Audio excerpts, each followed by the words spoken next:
Imagine holding in your hand a piece of history, a shimmering circle of gold that has survived time, witnessed change, carried value, not just in wealth, but in legacy. The year is 1981. In South Africa, gold is more than metal, it's identity.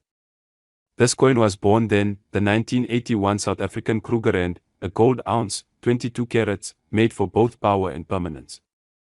Look at its weight, 33.93 grams in total, but inside that frame lives one full troy ounce of fine gold, 31.1035 grams of pure gold.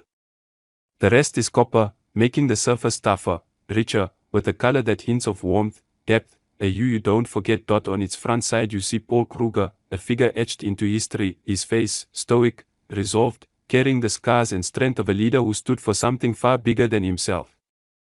His image was provided by Otto Schultz, an artist whose strokes across metal turned into legacy. The words around him, SUID Africa, South Africa, 2 languages, 2 voices, 1 nation. On the reverse a Springbok antelope leaping in mid-stride, caught forever in motion, a symbol of agility, beauty, national pride, rendered by Kurt Steinberg. The year, split across either side of the antelope, 19 on the left, 81 on the right. Underneath, Krugerrand fingered 1 ounce fine gold, a declaration not just of purity, but of promise. This coin is more than gold. It's resistance. It's tradition.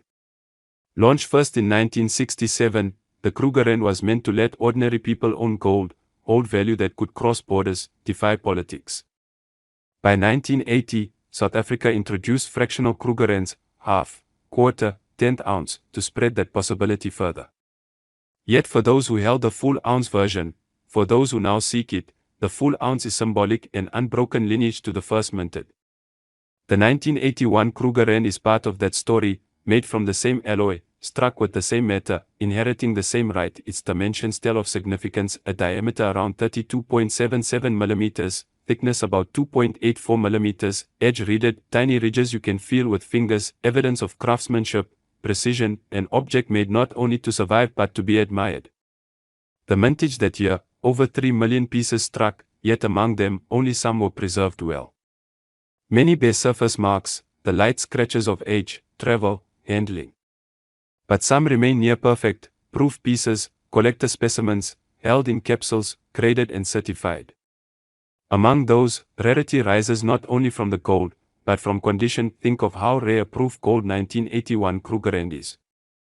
Struck with specially polished dies, on polished blanks, struck to preview perfection. The London Coin Company lists a proof full ounce 1981 Krugerrand grade PCGS PR69 DCAM. Very few survive in that pride of preservation. For lovers of coins, connoisseurs, history keepers, it is a treasure.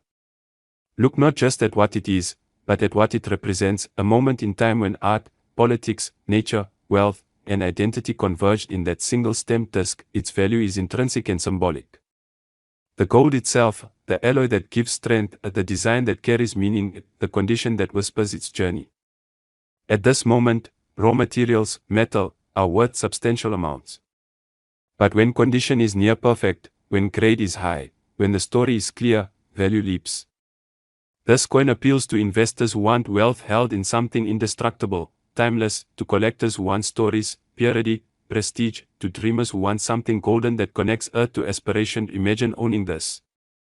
Picture its sheen under light, the engraved lines catching brightness, the Springboks form against fields of gold, the contrast between matte and mirror in a proof piece. Your fingers feel the ridges, the weight, the gravity of history. You hold something billions cannot buy, because what matters isn't how many exist, but how many exist in this condition, preserved, unbroken, full ounce unblemished. When you look at the coin you don't just see purity of gold, you see the lineage of every Krugerrand minted since 1967. You see the hands that struck it, the gold mined, refined, minted, bought, saved, passed down. Each scratch, each imperfection, each mark tells part of its story. When near perfect, glazed with proof finish, those marks are few, the luster deep, mirror-like, contrast so sharp you see your own reflection if light falls just so. It is physical time capsule.so when someone offers to let you hold this coin, to feel that history, to own that artifact. You are not buying metal.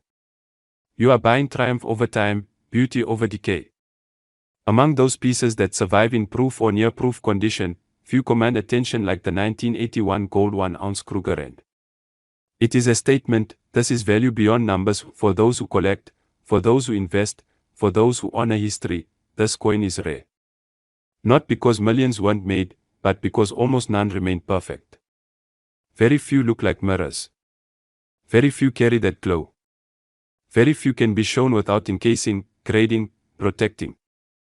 And collectors pay not just for gold but for story. For condition. For presence.